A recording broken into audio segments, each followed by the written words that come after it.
Mécanisation de l'agriculture, nous réduisons la biodiversité de manière dramatique et nous avons développé des systèmes agro-industriels qui ont des impacts en termes de santé publique qui vont dans les années qui viennent s'avérer de plus en plus problématiques. Il faut changer de modèle au cours des années 60 et 70 en termes de destruction des sols, en termes d'augmentation des gaz à effet de serre, en termes de pollution des sols et des réserves d'eau, en termes aussi d'absence de prise en compte des questions de nutrition dans les politiques agricoles. C'est vrai que le système reste dominant, celui qui est en place et celui dont on a hérité. Concurrentiel sur des marchés mondialisés et où les économies d'échelle sont la source principale de compétitivité. Et donc c'est cela qui accroît la pauvreté rurale, l'absence de développement rural. Ils sont très concurrentiels sur le plan économique. Ils peuvent réussir à faire des économies d'échelle, à relier des producteurs aux consommateurs d'un bout à l'autre de la planète. La pauvreté est la plus extrême dans le monde. Cependant, il faut pour cela beaucoup d'argent, des budgets pour soutenir cette agriculture-là et pour compenser 30, 40 années de sous-investissement dans l'agriculture. Les États n'ont pas ces budgets.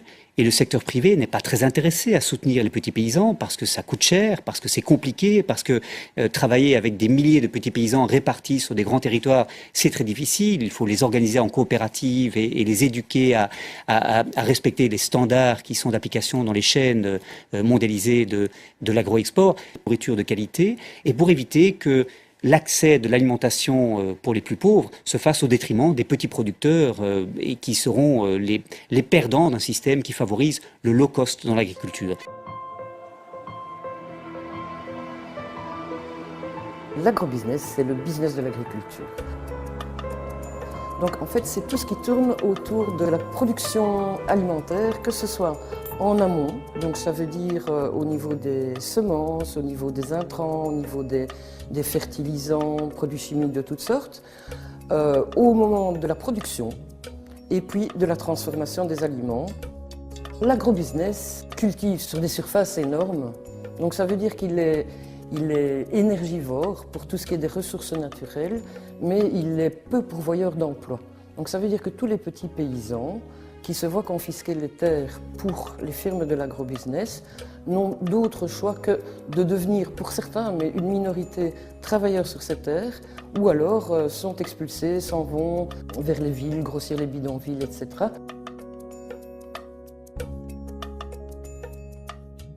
Effectivement, nous ne pensons pas entrer des fraternités que c'est la solution, puisque l'agrobusiness accapare des terres, expulse des paysans, plante sur de grands territoires, donc épuise les sols, épuise les nappes phréatiques.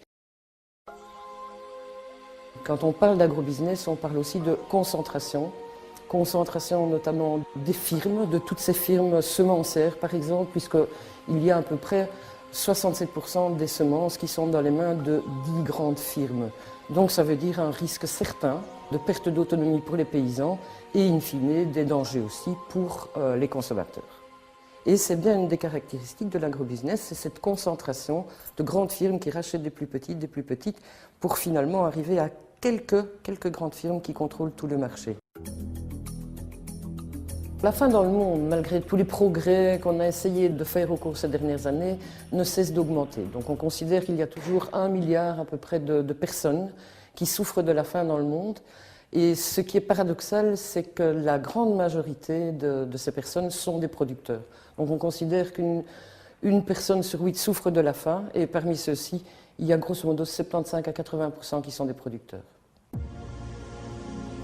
On considère que la production actuelle au niveau mondial est largement suffisante. Le seul problème, c'est une question de répartition, c'est une question d'accès à ces ressources, à ces marchés. Et c'est vrai que quand des produits du Nord ou des produits des États-Unis en Amérique centrale arrivent sur le marché, ce sont des produits hautement subsidiés. Et les petits paysans qui n'ont plus de travail, qui n'ont plus d'emploi, de ressources, rien du tout, n'ont pas accès à ces produits. Ce que nous préconisons en Entraide et Fraternité, c'est le développement et le soutien à une petite agriculture paysanne familiale. Donc il y a justement des caractéristiques tout à fait contraires de celles de l'agrobusiness, puisque c'est du travail sur des petites parcelles, et les chiffres le prouvent, toutes les analyses le prouvent. L'agriculture paysanne familiale est plus productive que l'agrobusiness et elle est pourvoyeuse d'une nourriture de qualité, saine, qui respecte la nature, qui respecte la biodiversité, donc tout au contraire de l'agrobusiness qui, par ses monocultures, détruit toute cette variété de semences.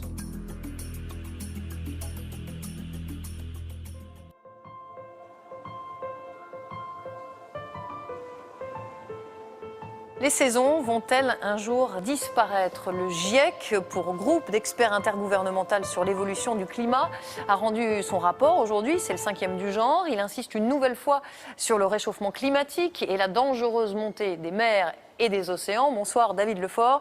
On va tenter d'y voir plus clair. Le rapport est très alarmiste. Vous confirmez que l'homme, c'est-à-dire nous, est en première ligne ? Effectivement, à la fois pour les effets, mais aussi pour les causes. 95% aujourd'hui des experts du GIEC sont d'accord sur ce point. Un élément de preuve, je vous propose de voyager dans le temps, Marie. On va remonter ensemble, si vous voulez bien, jusqu'en l'an 1000. Regardez ici, cette courbe, c'est celle de la concentration en CO2 dans l'atmosphère. Le CO2, c'est le dioxyde de carbone. On va suivre cette courbe. Regardez, elle fluctue tout doucement jusqu'au moment où on va commencer dans nos industries à brûler pour la production du charbon et du pétrole. L'an 1800, regardez ici, l'ère industrielle. Et ensuite, eh bien, cette courbe va devenir exponentielle. La concentration du CO2 dans l'atmosphère, regardez, atteint des sommets. Alors, sans mauvais jeu de mots, le CO2, c'est le moteur du réchauffement climatique. Et ce que nous disent aujourd'hui les chercheurs du GIEC, c'est que si on ne réduit pas nos émissions de CO2, voici, selon 4 scénarios, ce qui pourrait se passer. Les températures de la Terre vont se réchauffer de manière globale de 0,3 degrés jusqu'à 4,8 degrés. Et effectivement, il y aura des disparités locales. Oui, alors ça, d'accord pour les températures, mais quoi d'autre ? La fonte des glaciers et par exemple aussi la hausse du niveau des océans. Là aussi, 4 scénarios avec un pronostic, on va dire, modéré de plus 26 cm jusqu'à 82 cm. Et il y aura des impacts certainement beaucoup plus importants, notamment aux tropiques. Merci beaucoup David. D'ailleurs, en France, on commence par endroits à voir les effets de cette montée des eaux. Le meilleur exemple, c'est en Gironde qu'on le trouve. Les dunes sont de plus en plus attaquées par l'océan. Florence Bouquillat avec notre bureau à Bordeaux. La vague lèche le sable, ou plutôt elle l'avale. Sur cette plage de Gironde, l'océan est gourmand. Il avance un peu plus chaque année. Cet immeuble construit dans les années 70 s'élevait à une distance respectable de l'océan, plus maintenant. C'était à 200 mètres de l'océan. Et maintenant ? À 20 mètres. En combien de temps ? Une quarantaine d'années. 24 mètres exactement, soit une avancée de 4,50 mètres par an. En cause, la montée des eaux due notamment au réchauffement climatique. Dans le bassin d'Arcachon, depuis des années, les bulldozers luttent chaque hiver pour ramener le sable sur la mer. Mais depuis la tempête Xynthia de 2010, le phénomène s'est accéléré et pour les habitants, l'inquiétude monte. On sera sous les eaux d'ici entre 4 et 5 ans. Une vision pessimiste que les chercheurs partagent et qui pourrait avoir encore d'autres effets en Aquitaine. Par exemple, la maturité des vignes, la composition des grains de raisin, la disparition de certaines espèces animales ou végétales ou leur déplacement de manière générale. Si la température augmentait de 4 degrés, voici en 2100 à quoi ressemblerait la côte atlantique. L'océan gagnerait des kilomètres sur la Terre. Pareil pour la côte méditerranéenne, la Camargue sauvage pourrait ainsi disparaître. Une montée des eaux, mais aussi la sécheresse à l'intérieur du pays. Cela devrait se traduire par une augmentation de la fréquence, de l'intensité, de la durée des canicules. Et une année comme 2003 pourrait devenir l'année normale à la fin du XXIe siècle. La neige au printemps, des incendies, des inondations, des orages de grêle en plein été. Tous ces phénomènes risquent de se multiplier sur la planète tout entière. Catastrophe. Le dioxyde de carbone, communément appelé CO2, est le gaz à effet de serre le plus connu. Le CO2, produit par l'activité humaine, est le grand responsable des changements climatiques récents. Mais il y en a un autre, peut-être plus redoutable encore, le méthane. Le méthane est un gaz que l'on trouve à l'état naturel, contrairement au propane qui, lui, est un dérivé du pétrole. Les sources de méthane naturel sont nombreuses. Zones humides, tourbières et décharges à ciel ouvert. De fait, partout où il y a de la matière organique qui se décompose, il se produit du méthane. À ce compte, il ne faut pas oublier les ruminants, qui émettent une grande quantité de ce gaz pendant leur digestion. Cela représente environ 15% de la totalité des émissions de méthane. Tout comme le CO2, le méthane est un gaz à effet de serre. Il retient les rayons infrarouges dans l'atmosphère, donc la chaleur. Le problème, c'est que le méthane est un gaz à effet de serre 20 fois plus puissant que le CO2. Par conséquent, il faut agir rapidement, de manière à limiter la hausse de la température à moins de 2 degrés Celsius. Sinon, l'emballement climatique nous guette. Voilà pourquoi certains spécialistes du climat parlent de la bombe méthane. À cause de l'augmentation de la température observée dans le Grand Nord, le pergélisol est en train de fondre. Or, ce pergélisol est un gigantesque réservoir de méthane. Le pergélisol, ce sol gelé en permanence, couvre des millions de kilomètres carrés. Du Canada, en passant par l'Alaska, la Sibérie et la Scandinavie, jusqu'au Groenland. Depuis la dernière glaciation, il y a 11 000 ans, de vastes tourbières ont gelé, formant le pergélisol d'aujourd'hui. Dans le cas de la Sibérie, c'est une tourbière d'1 million de kilomètres carrés, une tourbière équivalente aux 2/3 du Québec. Si cette matière végétale revient à l'air libre, les bactéries responsables de sa décomposition reprendront du service. L'un des sous-produits de cette décomposition est le méthane, dont les émissions pourraient alors se faire en grande quantité. Pendant l'hiver, on constate même la présence de ce méthane dans la glace à la surface des lacs. Comment? Tout simplement parce que les scientifiques sont capables d'y mettre le feu. Mais une autre donnée vient compléter ce portrait inquiétant. Il y a aussi une quantité colossale de méthane dans la mer. La présence de ce méthane s'explique par le fait qu'autrefois, la région arctique était peuplée d'immenses forêts.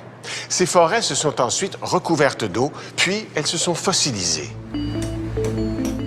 Sous l'effet de la pression, et aussi parce que les eaux sont froides, le méthane s'est solidifié sous forme de cristaux blancs sur ces carottes de glace. C'est ce qu'on appelle des hydrates de méthane.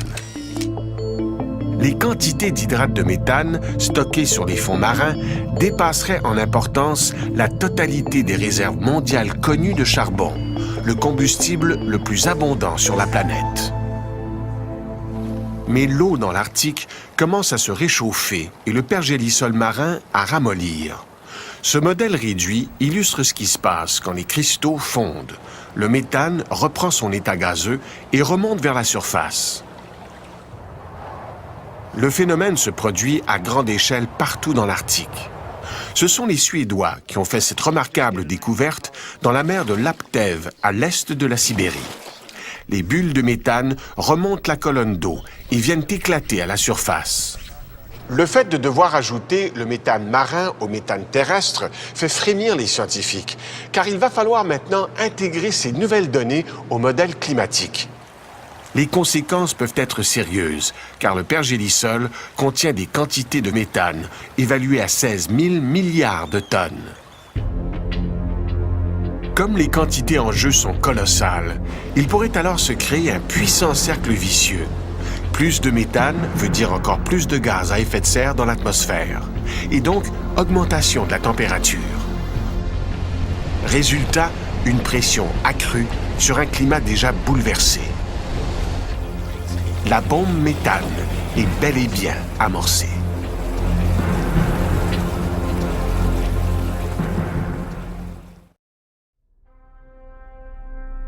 Voici la Terre. Elle est bleue, elle est ronde,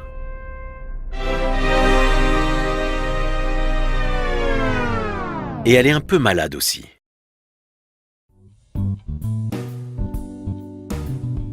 De nos jours, on peut identifier deux problèmes majeurs, le changement climatique et la faim dans le monde. Bon, entre nous, on ne va se concentrer que sur le premier, parce que si le second nous intéressait vraiment, on l'aurait résolu depuis un bon moment. Donc, notre réchauffement climatique, on le doit à quoi exactement?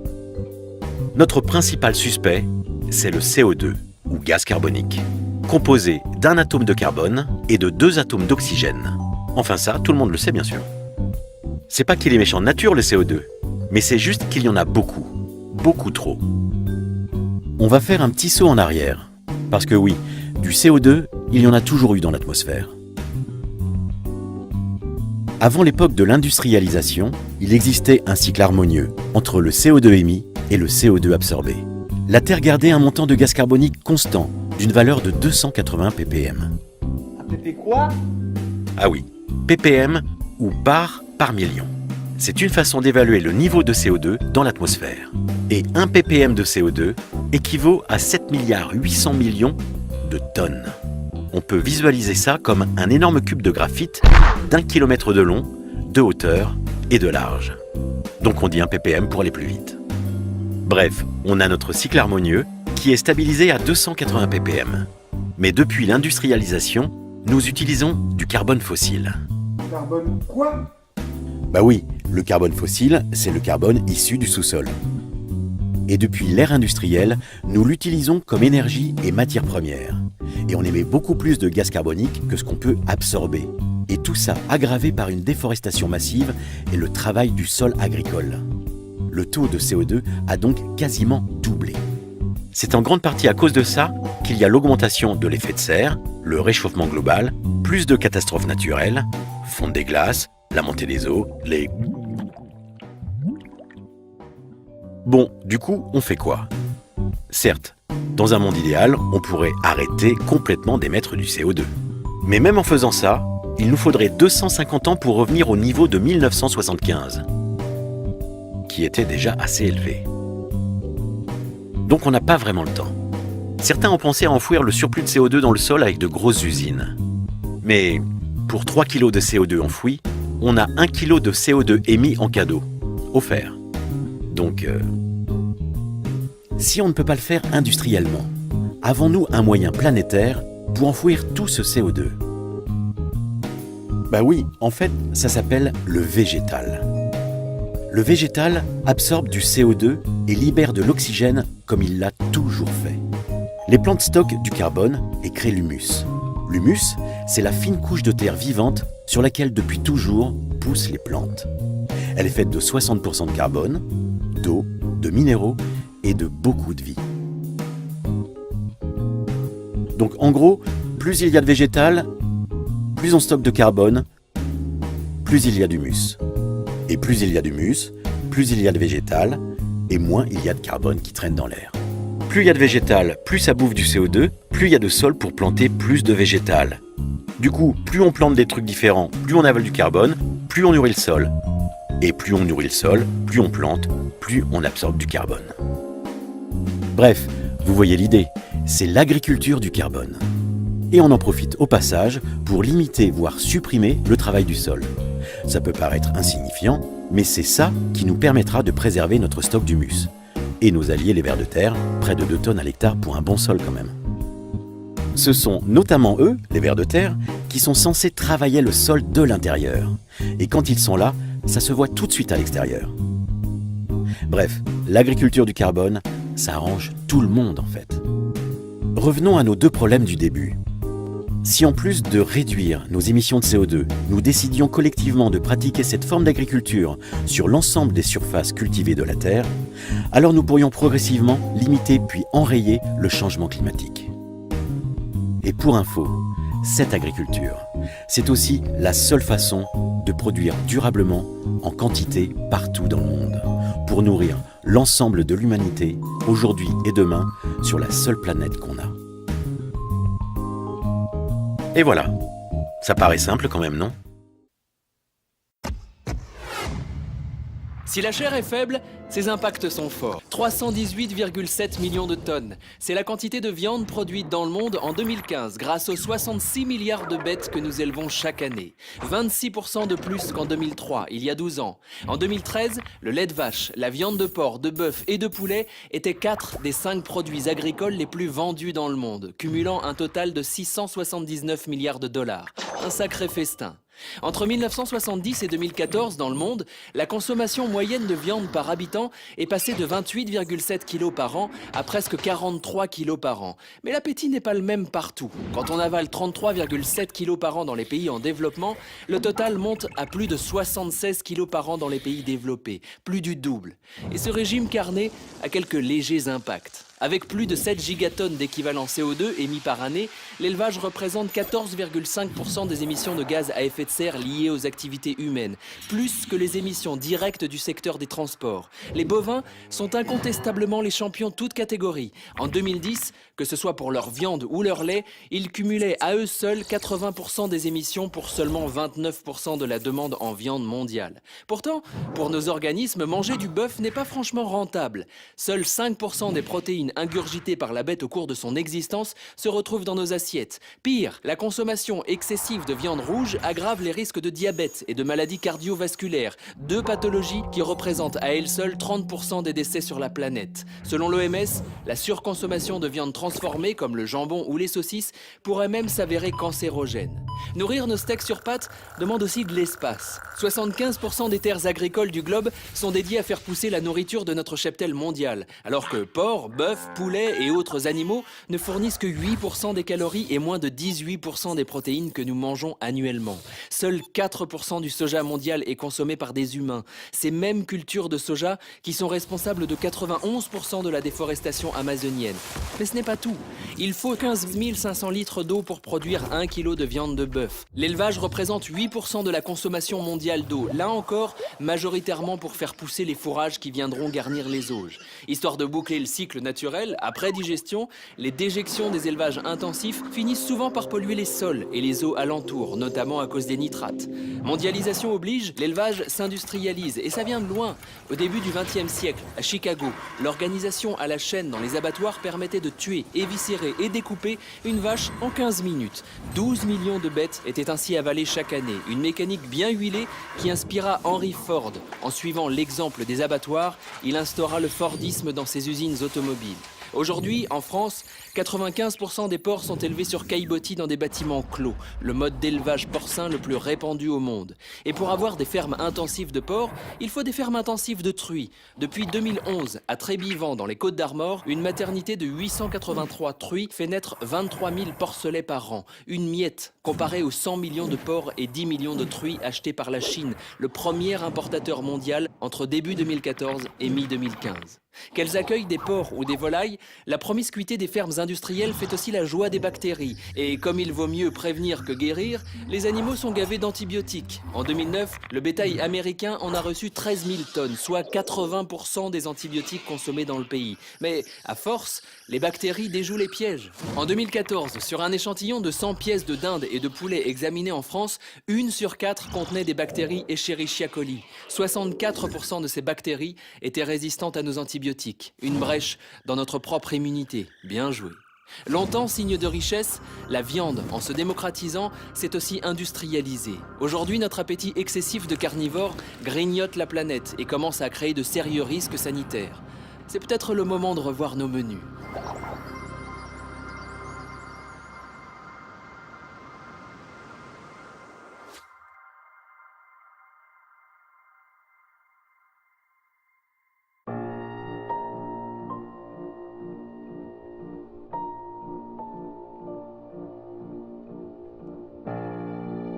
Le sol est le miracle vivant de la nature. Une seule poignée de terre contient plus d'organismes qu'il n'y a d'humains sur la planète. Et nous commençons à comprendre seulement maintenant l'incroyable réseau organique qui se trouve sous nos pieds. 95% de ce que nous consommons dépend de nos sols et pourtant, nous n'y faisons pas assez attention. Des milliers d'années d'exploitation agricole, arboricole et d'érosion ont laissé nos sols dans un état lamentable. Et la perte de cette ressource essentielle s'accélère. Mais ce n'est pas tout. Lorsque nos sols sont endommagés, ils libèrent du dioxyde de carbone dans l'atmosphère, entraînant de graves conséquences sur le climat. L'excès de dioxyde de carbone non seulement provoque le réchauffement de la Terre, mais aussi l'acidification des océans, menaçant ainsi la vie marine. En conséquence, il ne reste plus assez de carbone dans les sols. En fait, plus de 50% des sols agricoles dans le monde ont perdu leur stock de carbone. Mais il y a quand même un espoir. Nous savons maintenant comment réapprovisionner nos sols affaiblis en carbone. Les plantes absorbent le dioxyde de carbone par leurs feuilles et le redirigent dans le sol à travers leurs racines, nourrissant ainsi les micro-organismes qui y habitent. Le carbone de l'atmosphère, qui était un problème, devient maintenant une solution sous la forme de carbone dans le sol. En gardant nos sols couverts de plantes, en augmentant la biodiversité des cultures, en compostant et en utilisant un système de pâturage écologique, il est prouvé que nous serons capables de réapprovisionner les sols en carbone. Les sols riches en carbone agissent comme des éponges, absorbant l'eau durant les inondations et les crues, redistribuant l'eau durant les périodes de sécheresse. De plus, un sol riche en carbone augmente la productivité des terres cultivées. Le gouvernement français reconnaît ce fait et appelle chaque pays à se joindre à lui pour accroître de 0,4% par an la quantité de carbone dans nos sols. Si chaque nation peut accomplir cette tâche ambitieuse mais réalisable, nous pourrions absorber près de 75% des émissions dues à l'effet de serre sur la planète. C'est assez pour créer une vraie différence pour un futur bien-être. Évidemment, nous devons encore réduire nos émissions de combustibles fossiles sans développer de nouvelles technologies onéreuses et risquées. Nous avons donc besoin de beaucoup plus de photosynthèse. Le changement climatique peut sembler être un problème accablant, mais il y a de l'espoir. Des sols en bonne santé représentent un important puits de carbone. Mais cette information n'est pas assez partagée jusqu'à maintenant. Alors que nous possédons une vraie solution juste sous nos pieds.